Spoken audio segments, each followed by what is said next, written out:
Anlamasdan bir-birini jaraskan, jaralgalı kara jer, jaralgalı gök asman. Естебімен бұмының адамзаттан бағасқан, төрт бұрышы дүниенің солар менен санасқан. Бүкіл түркі әлемі екеуіне қарасқан, қол астына жиылып қол астынан тарасқан.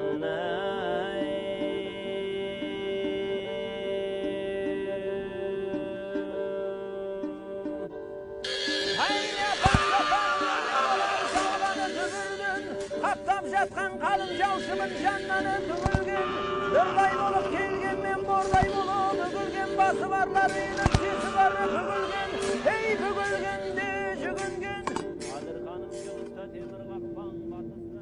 Tarih boyunca Orta Asya'dan batıya doğru yaşanan büyük göç hareketlerinden biri de doğudan batıya doğru bir sel gibi akan Cengiz istilasıyla oldu. Orduların her şeyi yerle bir ettiği topraklardan kaçıp Anadolu'ya sığınanlar arasında birçok derviş bulunuyordu. O dervişler ki Piri Türkistan, Hace-i Türkistan olarak anılan ve Anadolu'nun manevi fatihi olan Hoca Ahmet Yesevi'nin mektebinde yetişmişlerdi.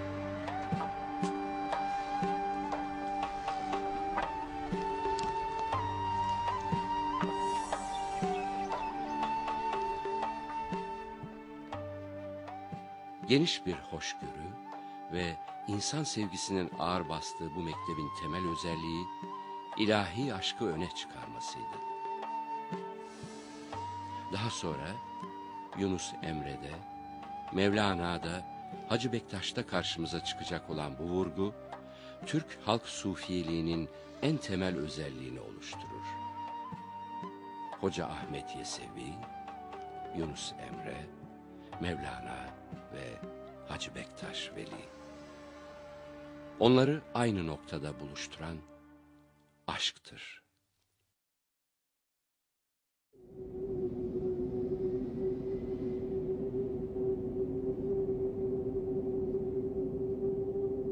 ...13. yüzyılın başlarında Anadolu'da büyük ölçüde istikrarı sağlamış olan Anadolu Selçuklu Devleti hüküm sürüyor.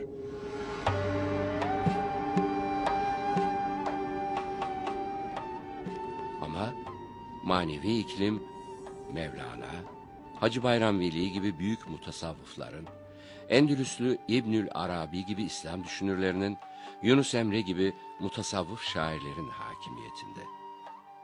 İşte Yesevi dervişlerinin Anadolu'ya gelmelerinde bu istikrar ortamı kadar geniş fikirli ve hoşgörülü Anadolu Selçuklu sultanlarının bu topraklarda filizlenen tasavvufi hareketlerin de büyük rolü vardı. Yesevi'nin marifeti olmayanın kerameti olmaz ilkesiyle yetişmiş dervişler, bir yandan Yesevi'nin hikmetini taşırken, bir yandan da Anadolu ve Balkanlarda yüzlerce köy ve kasaba kurdular. Ve Anadolu'nun, Batı Trakya'nın, Balkanların Türkleşmesinde, İslamlaşmasında çok büyük rol oynadılar. Dervişlerin en büyük özellikleri gezgin olmalarıdır.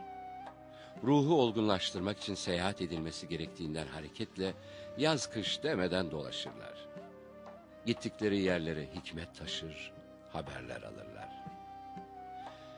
Yıllar süren seyahatlerden derviş belki döner, belki dönmez. Tıpkı kuşlar gibi yıllarca kanat çırptıktan sonra gün olur yorulurlar ve nerede nefesleri tükenirse orada kalıverirler. Her nefsin ölümlü olduğu düşüncesinin derviş kıyafetlerindeki tezahürü, kefen ölçüsündeki bir bezden yapılan sarıktadır. Ölümlerini başlarında taşıyan dervişlerin upuzun sarıkları açılır ve bu sarık dervişin kefeni olur. İşte bu kadar yalındır hayat.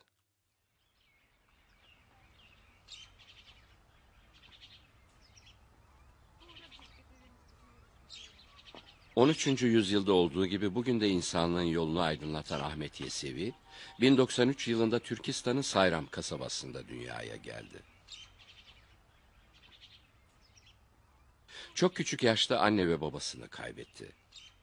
Ahmet Yesevi'yi büyüten ablası Gevher Şehnaz oldu. Kardeşini tahsil görmesi için Yesi'ye getirendi. Yesi de onun üzerinde en büyük etkiyi yapacak olan bir melameti sufisi bekliyordu Yesevi'yi. Horasan melametiliğini temsil eden Arslan Baba, onun ilk hocası. Ama Arslan Baba da zaman içerisinde tarihi kişiliğinden sıyrılıp efsanevi bir kişiliğe büründürüldü.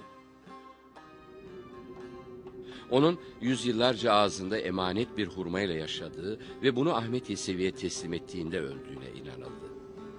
Menkıbe şöyle: Hazreti Peygamber'in duası üzerine Cebrail cennetten bir tabak hurma getirdi. Ama o hurmalardan bir tanesi yere düştü. Bunun üzerine Cibril şöyle dedi: O hurma tanesi sizin ümmetinizden Ahmet Yesevi adlı birinin kısmetidir.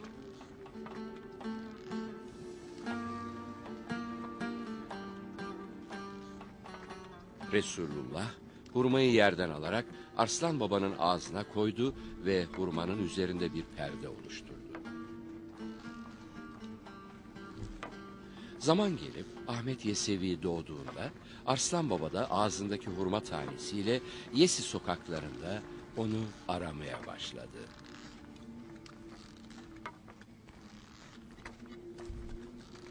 Ve emaneti sahibine ulaştırdıktan bir yıl sonra vefat etti.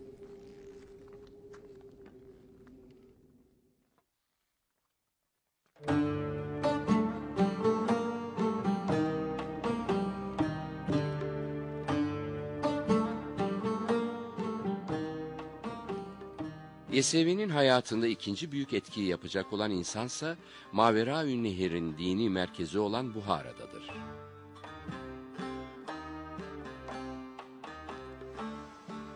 ...12. asırda Karahanlılar Devleti'nin siyasi hakimiyeti altındaki Buhara şehrinin medreseleri... ...Türkistan'ın her tarafından gelen talebelerle dolup taşmaktadır.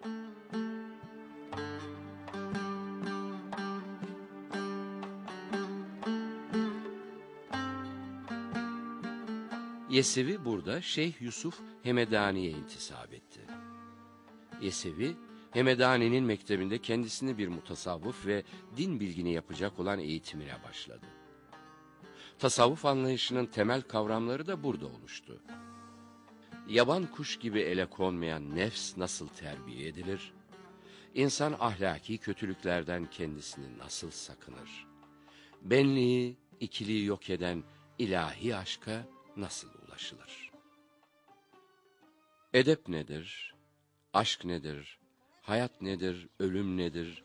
Benlik nedir gibi insan zihnini sürekli meşgul eden sorulara verilen cevaplar, yalın bir hayat süren bozkır göçebelerine nasıl anlatılır?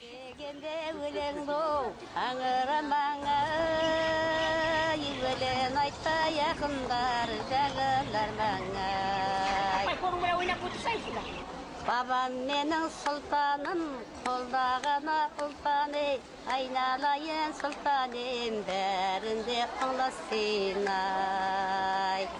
Zamanım avtiştası, kalkın menin aman bu külpü oyun mol bolsun ay. İşte Yesevi'yi büyük ve zamanlar ötesi yapan şey, bu sorulara verdiği cevaptadır. Bu yalın ama aynı ölçüde samimi cevap, onu Türk tasavvuf geleneğinin kurucusu yapacak ve kendisinden sonra gelen bütün büyük mutasavvıfları etkileyecektir. Onun İslamiyet yorumu, korkuya, cezaya değil, aşka ve irfana vurgu yapar. Korkuyla yapılan ibadeti, kölenin ibadetine benzetir. Oysa gerçek aşık, ister cennete, İster cehenneme girecek olsun, Allah için ibadet eder.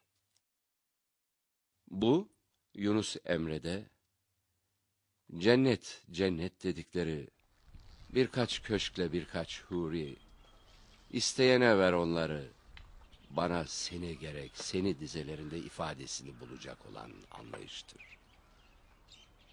Ahmet Yesevi, sevgiye, hoşgörüye, ilime, İrfana giden yoldaki engelleri bir kaşık ustasının sabrıyla yontar, temizler. Arapça ve Farsçayı çok iyi bilmesine rağmen hikmetlerini Türkçe söyler. Hoca Ahmet teberendim neşe yıl parasatpen ötkölümlü bütümün. Umur çırkın bir kalıpta turmaydı, kız boy jetip kanatlanıp ösürdü. 18 bin elimde birrev bolgan Muhammed, 33 bin serdarga tirrev bolgan Muhammed.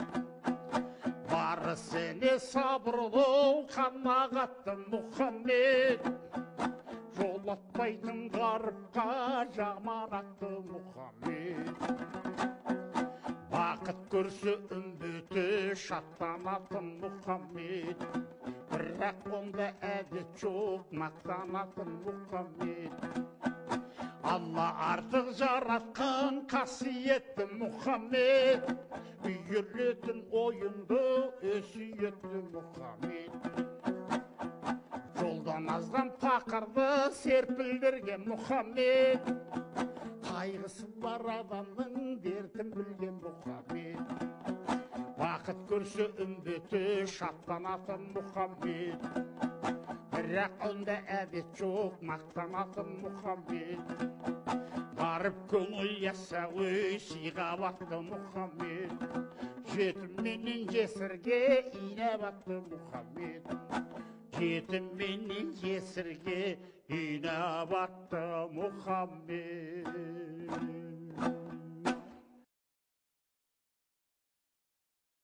Ahmet Yesevi'nin içine doğduğu toplumsal ortamda yalnız şehirlerde değil, göçebe Türkler arasında da tasavvufi fikirler az çok yayılmıştı. İlahiler, şiirler okuyan, onlara cennetin ve saadetin yollarını gösteren ata veya bab ünvanlı dervişler bulunuyordu. Bu dervişler bir anlamda Türklerin büyük bir kutsiyet atfettikleri ozanların yerini almıştı. Ahmet Yesevi de bu geleneği bozmaz. Şu dünyaya söyleyeceği her ne varsa hikmet adı altında söylemeyi tercih eder. Arapça ve Farsça bilmeyen Türk dervişlerine halk edebiyatından alınmış basit şekillerle ahlaki ve tasavvufi manzumeler yazar. Bunlar aşka, ölüme, hakikate, nefse, ibadet ve marifete, cennet ve cehenneme dair sufiyane şiirlerdir.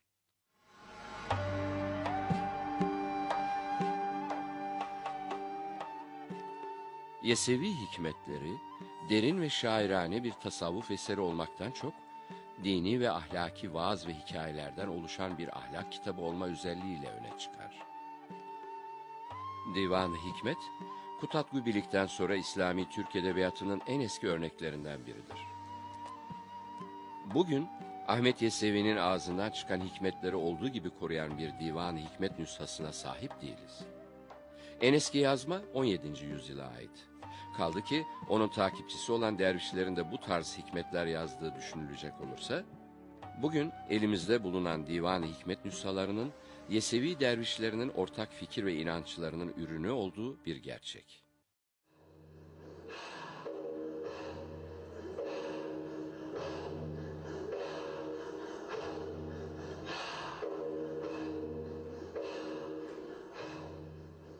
Yusuf Hemedani'nin 3 halifesinden biri olan Ahmet Yesevi, hocasının ölümünden sonra bir süre daha Buhara'da kaldı.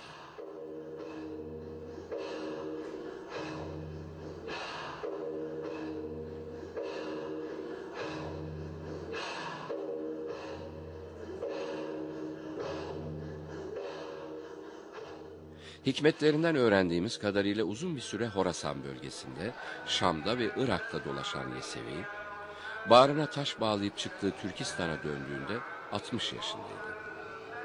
Kalan ömrünü öğretisini yaymakla geçirdi. Zikre, sohbete önem verdiği kadar tefekküre de önem verdi.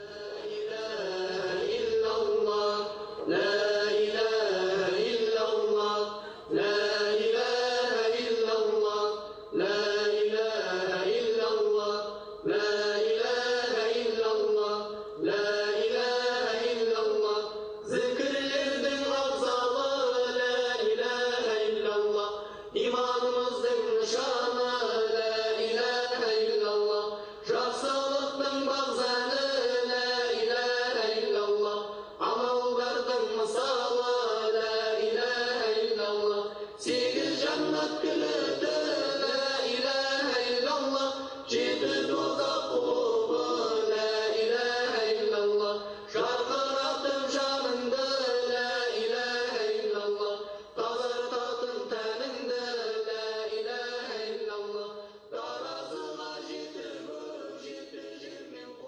seher vakti yapılan zikri önemsediği kadar sohbet ve zikir meclislerinde kadınların bulunmasını da önemsemiştir.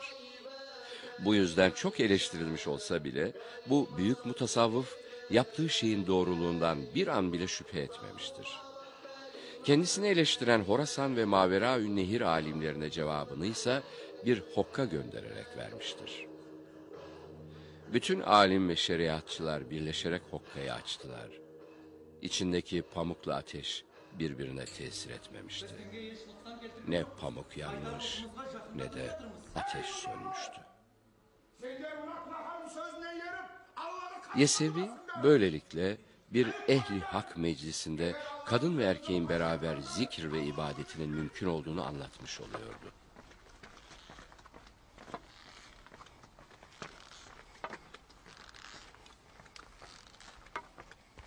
Hazreti Peygamber'in vefat ettiği yaş olan 63'üne girdiğinde ise ömrünün geri kalanını yerin altına kazdırdığı küçük bir çilehanede geçirdi.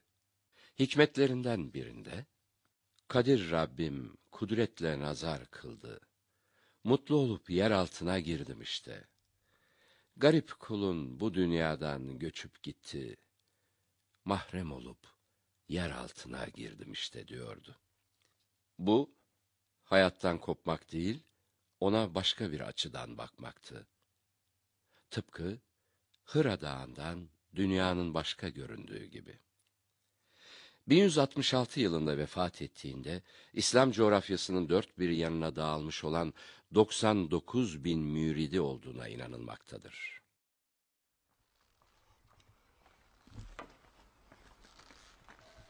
İslam dünyasında tasavvufun ortaya çıkmasıyla beraber Allah'a çok yakın olan insanların olağanüstü halleri keramet olarak nitelenmiş, bu kerametleri bir araya getiren kitaplara da menakıbname denmiştir.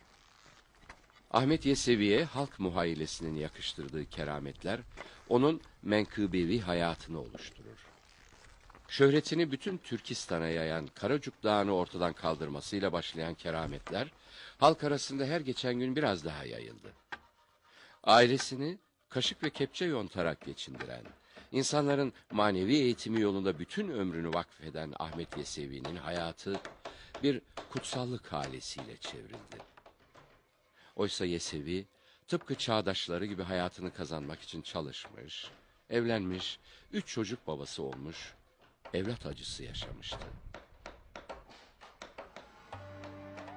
Onun turna şekline girmesi, kadehini ateşe daldırıp baldan tatlı ve kardan soğuk suyla doldurarak müritlerine ikram etmesi gibi kerametler gösterdiğine, hatta ölümünden sonra bile kerametlerini göstermeye devam ettiğine inanıldı. Timur'un Yesevi'nin mezarı üzerine bir türbe ve cami inşa etmesi, eski bir menkıbeye göre hocanın kerametidir. Rivayete göre Hoca Ahmet Yesevi, Timur'un rüyasına girerek ona Türkistan zaferini müjdeledi. Timur, bu seferden zaferle dönünce Yesi'ye gelerek, hocanın kabrinin üzerine bir şükran ifadesi olarak bugünkü muhteşem türbeyi yaptırdı. Hoca Ahmet Yesevi'nin türbesi, cami ve medrese olarak kullanılan büyük kubbeli orta mekanın yanı sıra, kitaplık ve imaret gibi çeşitli işler için ayrılmış 35 ayrı kısımdan oluşan görkemli bir külliye.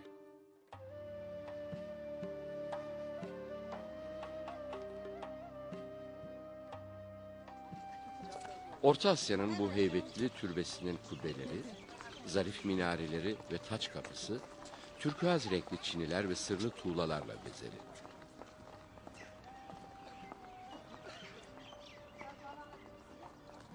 Yüzyıllar boyunca birçok hükümdar onun türbesini ziyarete geldi, şairler onun büyüklüğünü terennüm ettiler. Bugün hala Türkistan'ın çeşitli yerlerinden akın akın gelen insanlar hocanın kabrini ziyaret ediyorlar.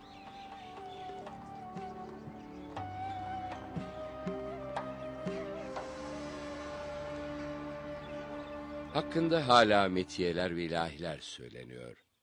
Hikmet okuyucuları onun öğretisini yayıyorlar. Yesevi'nin kabrini ziyaret etmek hac sevabı sayılıyor. Hazreti Resul Mustafa dünyam aldı, süymege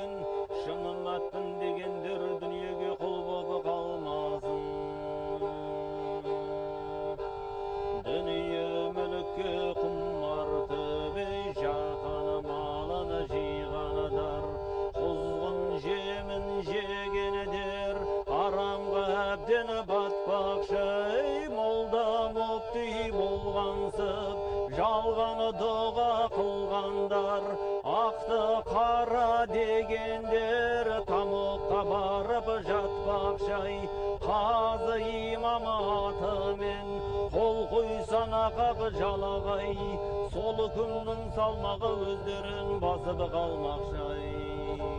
Арам жеген әкімдер құныққандар параға, өз бармағын тістелеп өкініш отқа жанбақшы. Таңдап тәтті жегендер, жібек қаңқа кигендер, алтын таққа мінгендер, жермен жер боп қалардай.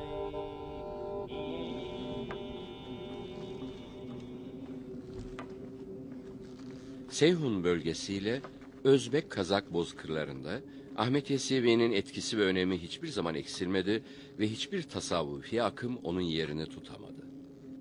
Yesevilik ya diğer tasavvufi akımlar tarafından özümsendi ya da başka adlar altında kendini yaşatmayı sürdürdü. 14. yüzyılın son çeyreğinden itibaren Nakşibendilik Yeseviliği tamamen kendi içinde eritmeye başladı ve Yesevi geleneklerine kendi özüne uygun yepyeni bir biçim ve muhteva kazandırdı. Anadolu'ya 13. yüzyılda Yesevi ve Haydari dervişleriyle giren Yesevilik ise burada Kalenderilikle birleştirilerek Haydarilik adını aldı. 16. yüzyılda Bektaşiliğin teşekkül ederek Haydariliğin yerini almasından sonra da Bektaşilik tarafından temsil edilmeye başlandı. Hoca Ahmet Yesevi ve Hacı Bektaş Veli arasında en az 150 yıllık bir süre olmasına rağmen menkıbeler ikisini çağdaş gösterir. Hacı Bektaş, Yesevi'nin halifesi olarak takdim edilir. Horasan'da Haydariye tarikatının doğmasında etkili olan Yesevilik, Anadolu'da da Babai ve Bektaşi tarikatlarının teşekkülünde önemli bir rol oynadı. Bugün sadece Orta Asya ya da Kuzey Türkleri arasında değil, bütün Türk ülkelerinde Hoca Ahmet Yesevi çok kuvvetli bir manevi nüfuza sahip.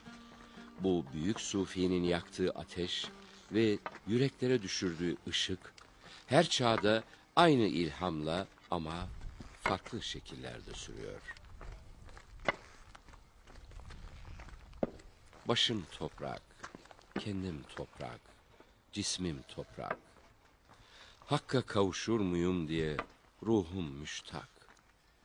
Kavrulup yandım, olamadım asla ap-ak. Şebnem olup yer altına girdim işte.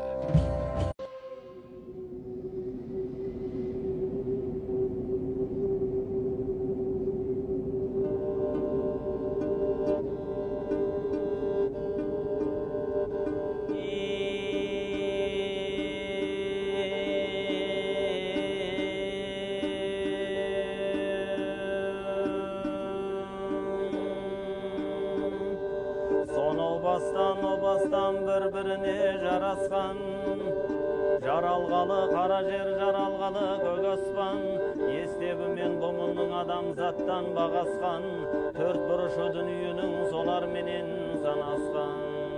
Бүкіл түркі әлемі екеуіне қарасқан, қол астына жиылып, қол астынан тарасқан.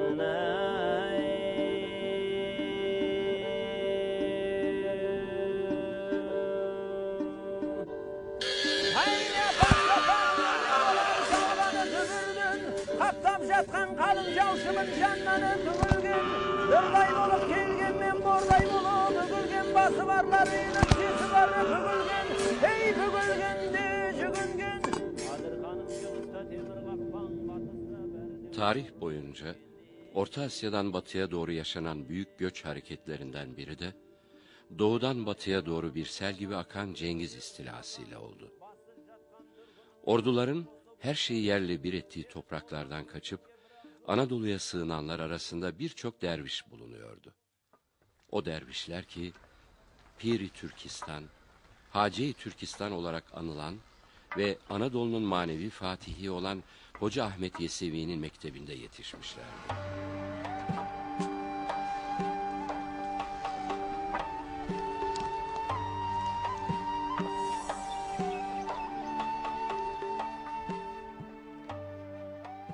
Geniş bir hoşgörü ve insan sevgisinin ağır bastığı bu mektebin temel özelliği, ilahi aşkı öne çıkarmasıydı. Daha sonra Yunus Emre'de, Mevlana'da, Hacı Bektaş'ta karşımıza çıkacak olan bu vurgu, Türk halk sufiyeliğinin en temel özelliğini oluşturur. Hoca Ahmet Yesevi, Yunus Emre, Mevlana ve Hacı Bektaş Veli. Onları aynı noktada buluşturan aşktır.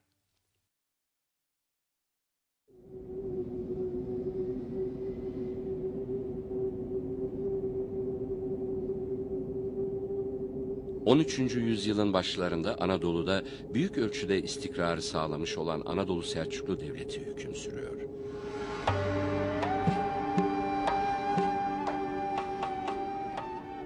Ama manevi iklim Mevlana, Hacı Bayram Veli gibi büyük mutasavvıfların, Endülüslü İbnül Arabi gibi İslam düşünürlerinin, Yunus Emre gibi mutasavvıf şairlerin hakimiyetinde.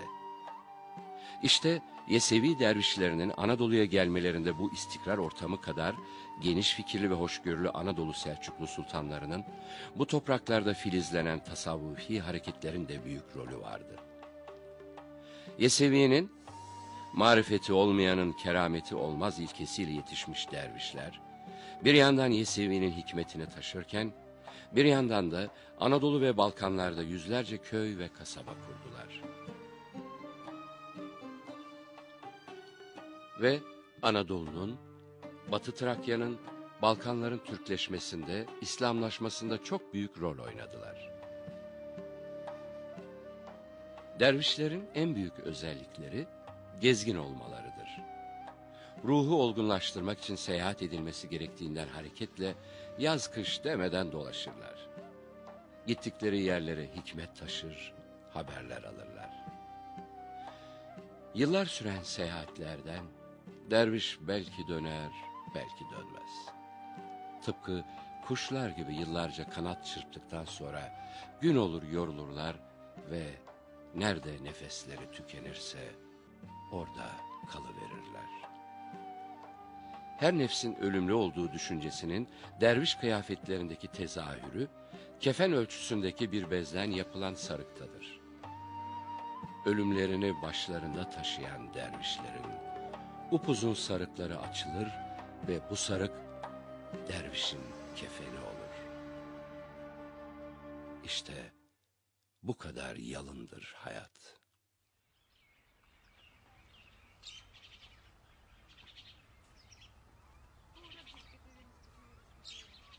...13. yüzyılda olduğu gibi bugün de insanlığın yolunu aydınlatan Ahmet Yesevi... ...1093 yılında Türkistan'ın Sayram kasabasında dünyaya geldi. Çok küçük yaşta anne ve babasını kaybetti. Ahmet Yesevi'yi büyüten ablası Gevher Şehnaz oldu. Kardeşini tahsil görmesi için Yesi'ye getirendi. Yesi de onun üzerinde en büyük etkiyi yapacak olan bir melameti sufisi bekliyordu Yesevi'yi. Horasan melametiliğini temsil eden Arslan Baba, onun ilk hocası. Ama Arslan Baba da zaman içerisinde tarihi kişiliğinden sıyrılıp efsanevi bir kişiliğe büründürüldü. Onun yüzyıllarca ağzında emanet bir hurmayla yaşadığı ve bunu Ahmet Yesevi'ye teslim ettiğinde